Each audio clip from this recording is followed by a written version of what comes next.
Yep, another Rolex review on YouTube. Let's see what all the fuss is about.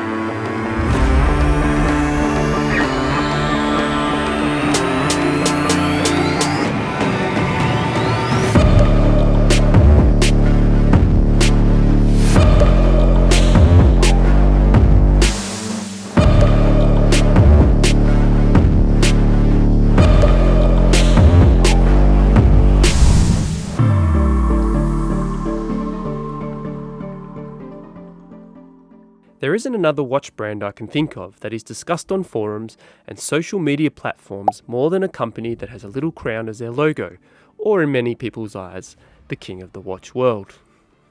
Honestly, I've never really understood the obsession with Rolex. Sure, they seem to make a great watch, but are they really worth 3 to 4 times over retail?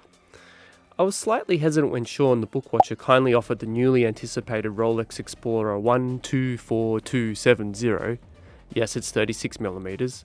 No, it's not too small or feminine, which is an insult to the ladies, may I add, but I digress. At the end of the day, it's a watch I was interested in spending some time with and figured you guys probably would enjoy it too. Made from Rolex's well-known 904L oyster steel, the mostly brushed case measures in at 35.84mm, obviously rounded up to 36mm, with a case thickness of 11.7mm. Lug to lug is a very comfortable 44.71mm, while the lug width is 19mm, tapering to 14mm. As stated earlier, the case is brushed on the flat surfaces, along with polished accents on the side of the case. While Rolex being Rolex continue to stick with the tradition with the smooth, thin, polished bezel, no arguments here. The lugs start fairly wide in looks but finish up slim and flow well into the bracelet. They also have a smooth and gradual curve to them which only increases comfort on my 17cm wrist along with the overall smaller dimensions.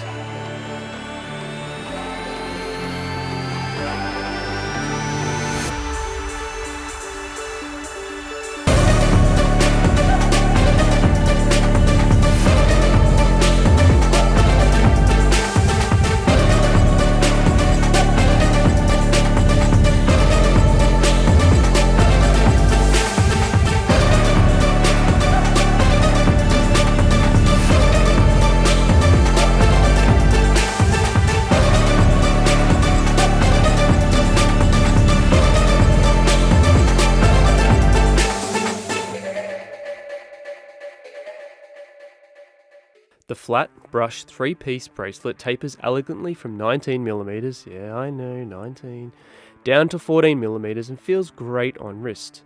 The 16mm clasp is solid, well made with a folding oyster lock safety clasp along with the EasyLink 5mm comfort extension. While useful, personally I found 5mm a little too much, but I am just nitpicking here.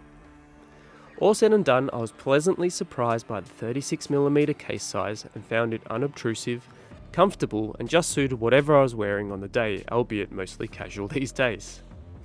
It also did not feel too small or dainty, it still carries some weight and chunk to it in a good way. At the 3 position, there's a signed twin-lock screw-down crown that aids in providing 100 meters of water resistance, which is perfect for any sports watch. The crown is easy to manipulate given its size, with winding of the caliber 3230 movement being pretty smooth. Pulling the crown out to the first position allows hacking and of course time-changing capabilities. There's no date window to be seen. The end. While being an automatic movement, a full wind now provides around 70 hours of power reserve. On the reverse, it's a very plain, straight-face solid brush caseback.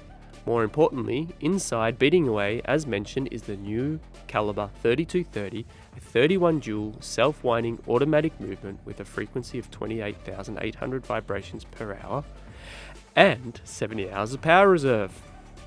The Rolex caliber 3230 has several patents to it, with the core improvements from the predecessor including an increased power reserve, precision, reliability, and of course resistance to shocks and magnetic fields. Naturally, being Rolex, accuracy is to within plus or minus 2 seconds a day. These are great upgrades that should see the Explorer handle any task thrown at it, which for most is probably not much exploring at all. Behind the sapphire crystal, there's another Rolex first for the Explorer, which is an anti-reflective coating on the inside. This, in my opinion, only enhances the liquid dial that lies beneath. There's just something so alluring and elegant about a very dark black dial. On the outer scale, there's a simple minutes track, while the white gold applied baton style indices, along with the now famous 369 numerals, pop off the dial. Legibility is king here, and seeing it in person, it's easy to see why.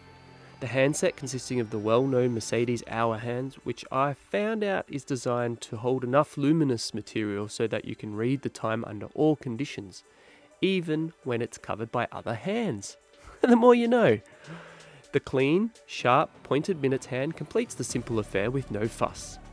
The lollipop-style seconds hand with counterbalance ticks away unassumingly, which is, of course, made of white gold material as well. All markers, numerals and hands are filled with Rolex Chromalite material, which has a nice blue hue to it. It's bright and long lasting.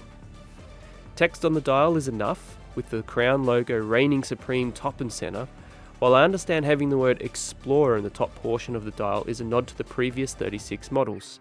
Under macro, the Explorer holds up very well with minimal dust spots from what I could find or see, and shooting black dials are so much fun.